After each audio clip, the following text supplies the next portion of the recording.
This is Residence 104.4 FM, flipping marvellous.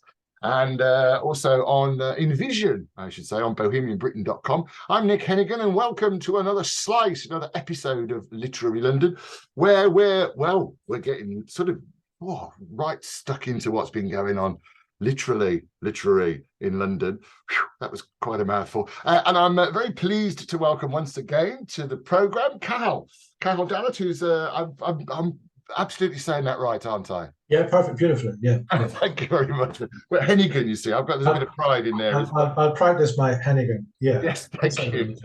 Thank you. And we've spoken about numerous things over the years. You're based in Chiswick, but obviously an Irish poet. And just for anyone that must have been asleep, tell us about this artwork that you kind of single-handedly have driven through, celebrating the life and times of W.B. Yeats. Yeah, single-handedly, but with a good committee and great connections around Chiswick and in the poetry world. So I'm, ideally placed. So I've been doing literary walks for years. We Anne-Marie and I, my wife Anne-Marie, poet Anne-Marie Fife, moved here. When we moved to London, we came down the steps of Turnham Green Tube Station, our first visit here to visit some friends, and looked around, and I said, oh, this is Bedford Park. This is where Yeats lived, which I happened to know because I had a very pro-Yeatsian A-level teacher. So, and of course, you don't just arrive with your duffel bag and move into Bedford Park straight away, but we did have the aim to get back to Chiswick after a few flats and all that. So we've been here for a long time, and we've discovered more and more about Yeats in the years I've been here. So I've been doing these literary walks for a long time. Lots of local people. I do it for the Bedford Park Festival. I did it for Coffee House Poetry, where lots of poets from all over London and the southeast would come. And then started doing it for American academics who would bring their students over to London for the summer. And because you've been at one of those walks, Nick. So that's I have indeed. A very good team, yeah. A lovely summer outing. So, and the question was always, but why isn't there something here celebrating the fact? There was a green plaque, a Bedford Park Society plaque on one of the Yeats family houses. And people kept saying, but there should be something that expresses Yeats's genius, and it's not just that Yeats lived here, because lots of writers and artists lived in Bedford Park over the years when in its heyday, and still do. I mean, there are many writers, artists, musicians here.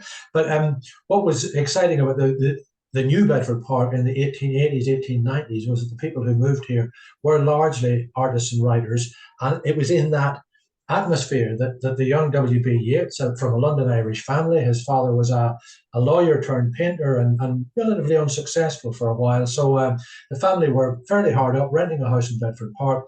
And but the father continually surrounded his family with the company of artists and arts and crafts people. The father knew William Morris very well, and he was into his craft socialism. So that was kind of one of the underlying principles of Bedford Park.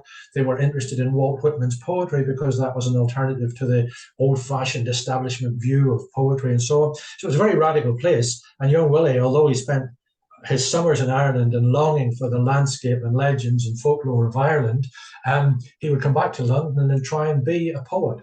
And so, in a sense, it's not just the fact that this poet lived here between these two dates, which is what you see on every blue plaque around London. It's the fact that this place caused Yeats's genius to spring up, if you like, from the very ground in which he walked. So we got this idea. People kept saying, why don't you do something? And we went out and looked for a contemporary artist to express Yeats's, it sounds like a weird commission, doesn't it? Can you express Yeats's genius springing up from the very ground of Bedford Park? And we went to Conrad Shawcross, who was the youngest Royal Academician, a very current sculptor and doing leading stuff all over the world. And Conrad had been playing around with psychogeometries, which I think Yeats would have loved because he was always interested in systems and science and spiritual things and so on, and came up with this wonderful spiral like a Yeatsian gyre in gold and silver, inspired by the words by Kieran Hines, the actor, reading Yeats's poem at an event that we ran. So Conrad came to me after the event and said, that thing about enwrought with gold and silver light, I want to make a gyre, a Yeatsian gyre that is made out of light, that is enwrought in gold and silver light. And he did. It cost us, not just Conrad's part of it, but the whole project meant we had to go out and raise something close to 200,000. And that came from Bedford Park residents, it came from poets, academics, actors, people in Seattle and South Korea, people in Dublin and Sligo and Inverness and Cornwall. But the love of Yeats, I mean, I always talk about the love of Yeats, but in the BBC's survey of who were the most popular British poets, and I said British there, although Yeats is Irish but grew up in London, and the most popular British poems, Yeats has 4 in the BBC top 40 in the survey, and no other English poet has that many. So that's a really strange thing about the relationship between Irish literature, Irish people, and London and England and English literature. So yeah, you were there. You saw this great spire that comes up out of the ground, and hundreds of people have seen it since and written to us about how enthusiastic they are about it. So that's the kind of story of the artwork itself. Lots of celebration.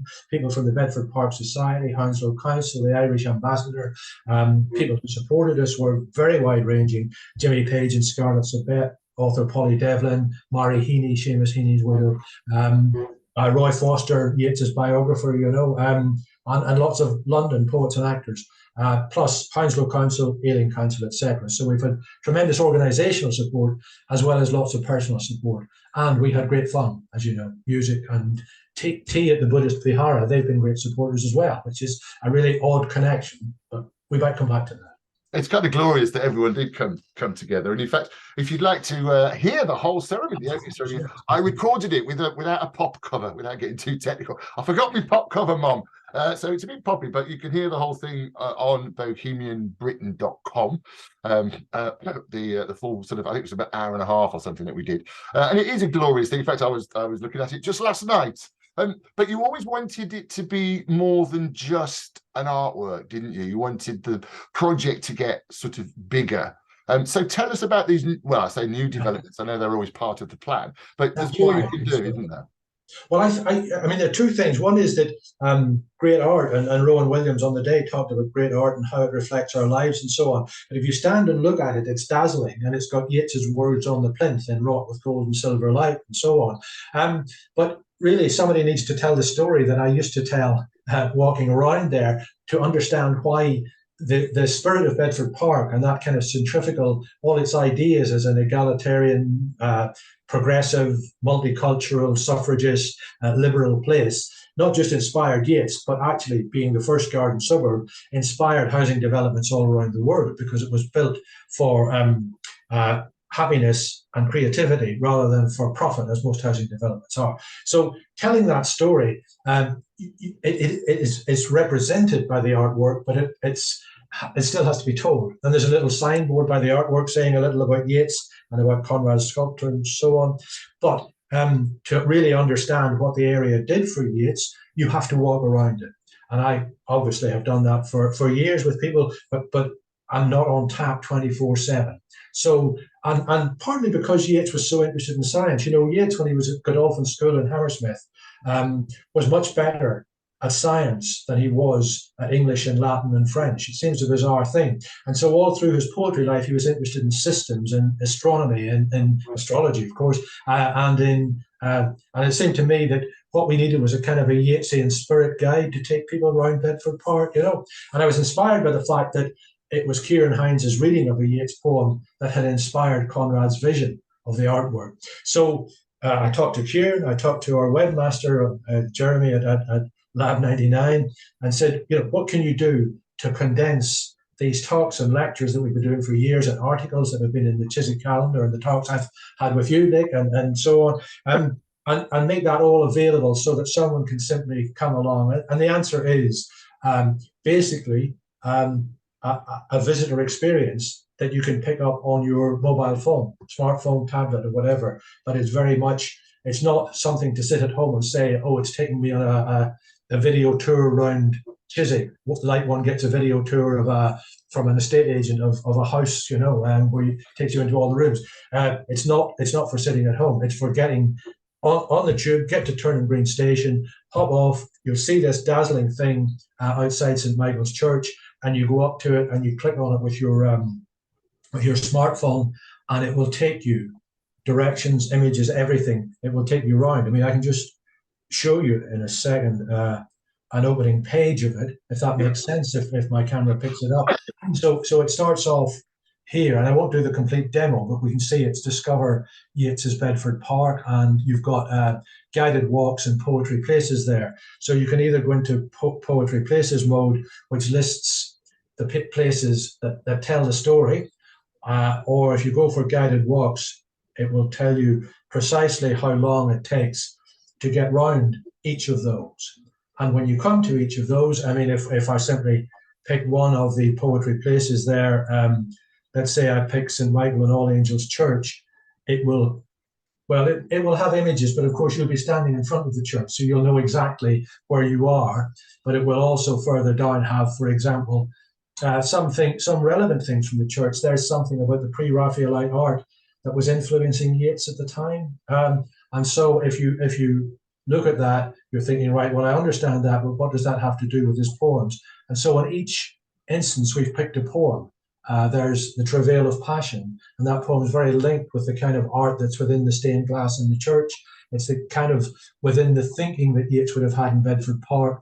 I mean, when I first came to Bedford Park, one thing we noticed was lots of the houses had artist studios, and many of them had music studios. And those music studios then were filled with lutes and harps and all sorts of exotic instruments that came from that kind of 1890s interest. And so this piece, The Travail of Passion, begins when the flaming lute-thronged angelic door is wide. And of course, you're reading it here, but if you simply press on the button, then we should have. Lute-thronged angelic door is wide. When an immortal passion breathes in mortal clay, our hearts endure the scourge, the plaited thorns, the way crowded with bitter faces, the wounds in palm and side. The hiss of heavy sponge, the flowers. I'm just going to stop that there and say, so you can see when you're reading this, or when you're listening to Kieran reading it, and that's 2022 BAFTA and Oscar nominated actor Kieran Hinds, who did such a lovely job in Kenneth Branagh's film of Belfast. So Kieran has been a great supporter throughout it. And when you're listening to that, you're actually standing there looking at the stained glass windows at the church, and you understand the impact that this had on the young Yeats, whose family went to that church from 1879 to 1900. I don't say, in fact, Willie says in his autobiography, Willie Yeats says he didn't go to church every Sunday. So he was obviously being a little bit of a teenage rebel in his Bedford Park days, as many kids have done with their families. But you can see the influences there. And so we go through each of 10 places. Well, there are a couple of outliers. So it's the basic walk is just over an hour. And in that, we take you sort of in a little circle. You can see the map on the signboard beside the artwork, and you can see the map on the mobile phone version. And so one's just an ordinary house where two painters who were friends of his father's and who were perhaps the reason for John Butler Yeats coming to Bedford Park lived. But they were also interested in amateur dramatics. And that brought Yeats and the neighbour next door, John Todhunter, who was another Irish poet. I mean, amazing that there were, in fact, 3 Irish writers. Goddard Henry Orpin was living just the other side of the Yeatses. So in this new Bedford Park, 3 of the writers there were Irish. Todhunter was writing a play. These people were acting in it. And Mrs. Paget, Henrietta Paget, who was sketched by John Butler Yeats, persuaded her sister Florence Farr, who was George Bernard Shaw's leading lady, to come and act in their little local drama in the Bedford Park Club. And you can see from there how Yeats founded his Irish National Theatre and the Abbey Theatre. And there's the poem there is Lapis Lazuli, which is about theatre. And then we take people around to the London Buddhist Vihara, which was the Bedford Park Club, where Yeats did experience not only Todhunter's play, but Florence Farr's reading of it, which started him off in a whole speculation about reading verse and how it should be accompanied by music and so on. And from there, we take you to the Yeats' home and to another painter who lived nearby and so on. So it's the whole story connects. At each place, there's a little sort of 1.5 to 3 minute talk by Kieran. And then there's a poem of Yeats's, and there are images and directions. Turn right, turn left, cross the road here. So it's a very simple walk. And then there are the 2 outliers, which I can come back to. It sounds fantastic, though. I mean, and what? So you just you literally just point your camera phone at the. So you come out of the tube station at Turnham Green, and you turn right. Turn right, exactly. By the little island, just over there is the artwork. And Right. so, do you need to download an app, or do you just literally? No, it's basically if you click on the QR code, it says click here to start the tour, and then it offers you that homepage, poetry places, and guided walks. And you either say, I only want to do number 3 and number 5 because that's all I'm interested in, or I want to do the walk, which takes about an hour, or the two outliers, which I think are quite interesting. One of them is Chiswick 8. And when I say 8, it's not a postcode. It's Chiswick. Chiswick 8 is a little island, spelled EYOT, and it's the old Anglo-Saxon word for an islet, as in ISLET. It's an island in the Thames. And he had spent a lot of time down there. And when he was there, of course, he was always reminded of this island in a lake just above Sligo called, and it's in Lough Gill, in fact. So he wrote the poem, The Lake Isle of Innisfree, partly inspired by that and inspired by memories of Ireland. So it's worth going down there, longer walk, and going along to William Morris's Kelmscott House, because Yeats, he learned French there. He got involved in political debates and met all sorts of interesting people. In fact, I was on this day, we're on it's the 19th of it's the 19th of January. 18th of January, he took his sister rather reluctantly to French lessons at William Morris's coach house. He was learning them because a group of Hammersmith socialists were going on a trip to France, and he thought it would be great fun to be able to speak French. Unfortunately, his father said, why don't you take your sister next time? And Willie rather thought his sisters cramped his style. So, but he said they didn't say anything unkind, but I think he felt he wasn't the big boy when his sisters were with him. So, I mean, there's a whole lot of family story going around. His sisters, of course, were, one of them worked with William Morris, another one became a well-known painter and art teacher at Notting Hill and Ealing High School. And they really virtually founded the Irish craft industry, which, as we know, Celtic crafts are still very much part of today's world. And his younger brother, Jack, became Ireland's most famous painter. So Bedford Park produced this, out of this family, who were relatively impoverished Irish migrants, produced several geniuses and a whole Celtic revival, Celtic craft industry, and Irish modern painting. It's a fascinating story, and it only means popping off the tube at Turnham Green and you get the lot. You catch it all, yeah. I'm Nick Hennegan. This is Resonance 104.4 FM. We're also on bohemianbritain.com in vision, because we're recording this real life. Look at my glasses. Look at this coat I'm wearing. No, don't. Look at that guitar. No, it's not a guitar. What is it? You've got a lute behind you, I think. No, that's a mandolin, yeah. Mandolin, sorry, yes. And I'm talking to Cahal Dallat, poet Cahal Dallat. We're talking about a rather brilliant initiative celebrating the genius of W.B. Yeats in Chiswick, or Bedford Park specifically. It sounds like it's a brilliant idea. How fantastic is that? And is it free? So you could do this for free? It's completely free. I mean, again, that was the thing. We did the walk to raise money for the Bedford Park Festival, or we did it as an event for Coffee House Poetry, and people paid for that. Now that we've condensed all this, created it, and of course the development of the IT was funded by people contributing, exactly as the artwork was funded. And so London Borough of Ealing, a number of poets who contributed to it, and the work that was involved in it involved myself, obviously done for free. Matthew Fay, who, interestingly, one of our committee members, is the great-grandson of Frank Fay, who was an actor, and he and his brother Willie formed the Abbey Theatre with W.B. Yeats. So Matthew has a great interest in that. And Matthew has produced, and I've produced lessons for schools. So we've created, for the 9 to 11-year age group, we've created school workbooks, which cover some of the simpler version of this material, with, in each case, a poem, a description of the Bedford Park context, some images, some music that they can play and learn and sing, and it all connects with W.B. Yeats. And Matthew has produced Key Stage 3 lessons for the 11 to 14-year-olds in the older schools, which will actually connect with contemporary culture, but take a Yeats poem like When You Were Old, a poem of unrequited love, and relate it to contemporary hip-hop and songs and so on. So that's all been going on as part of this second phase.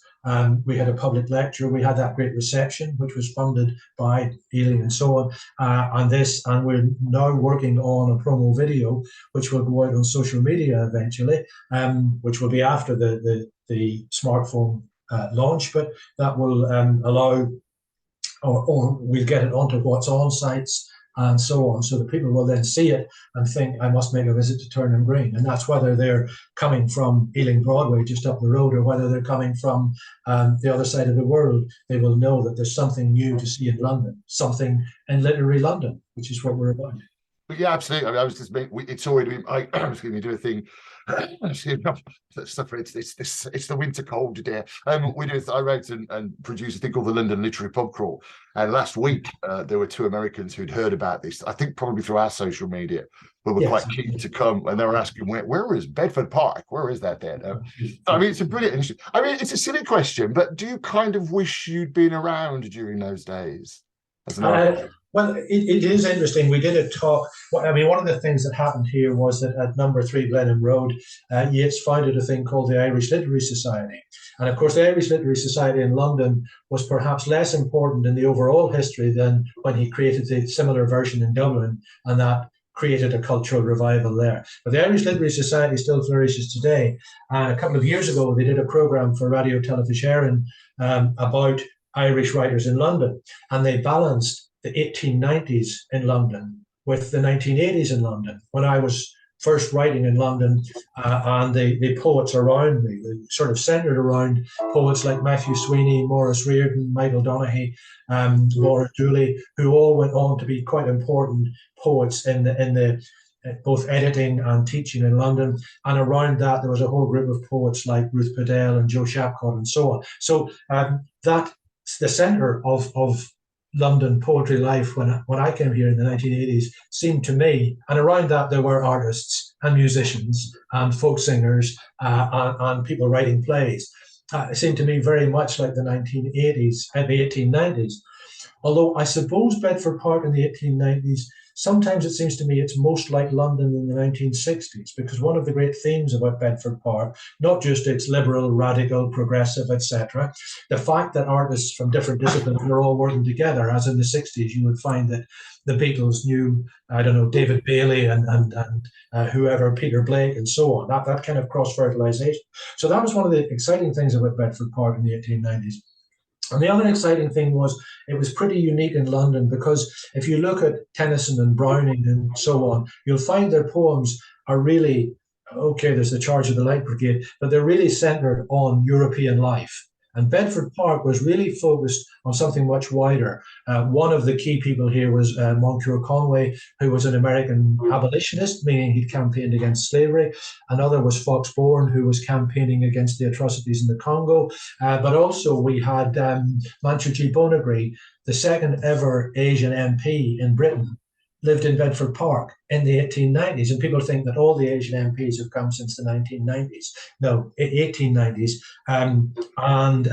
Of course, what was the Bedford Park Club? Yeats went along to lectures about Indian independence, about theosophy and Buddhist religion. And so he became very involved in Buddhism and Hinduism.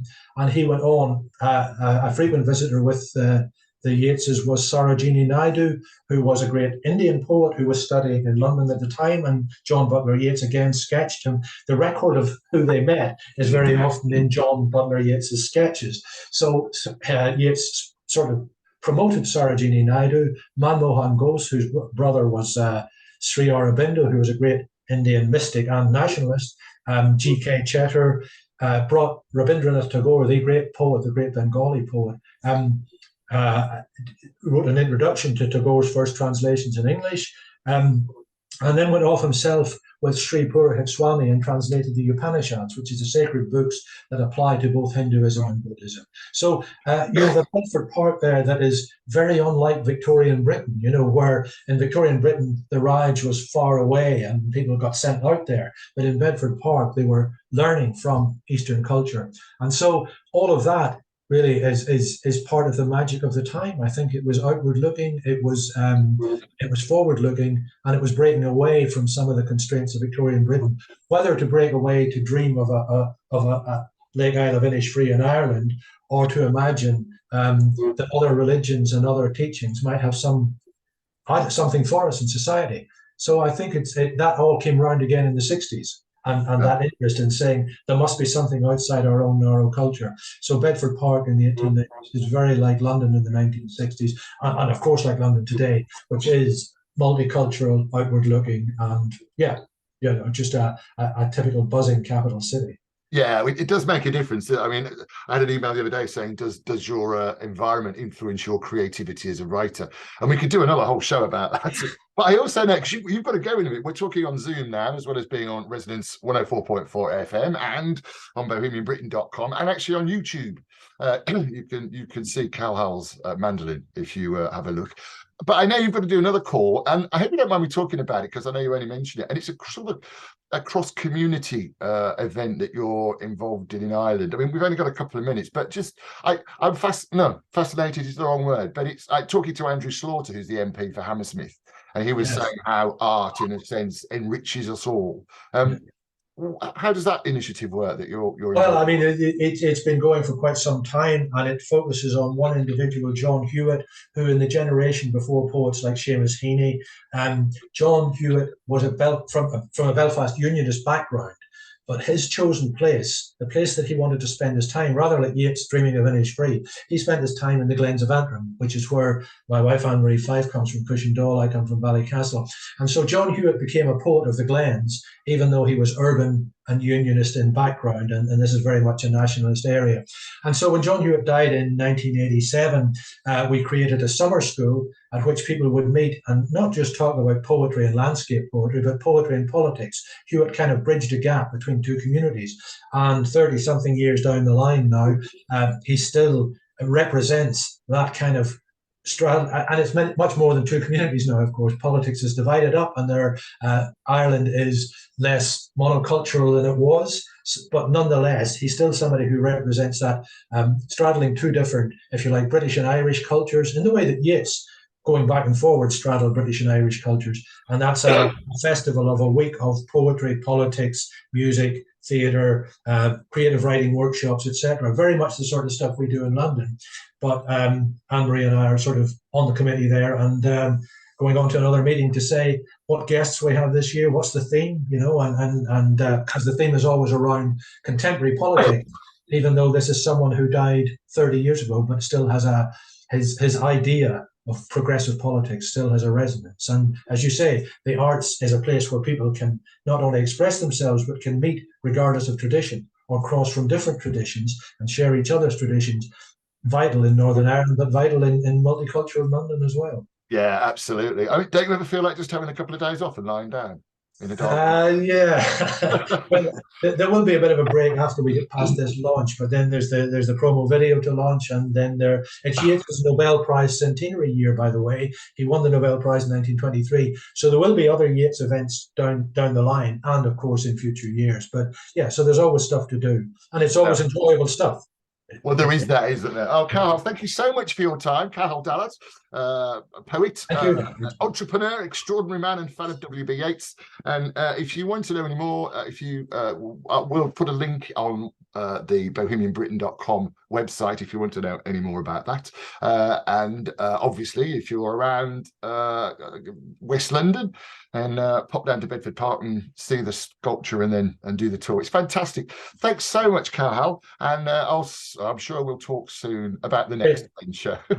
I'm Nick Hennegan. This is Resonance 104.4 FM, also on bohemianbritain.com. Thanks very much for your company. I'll see you next time.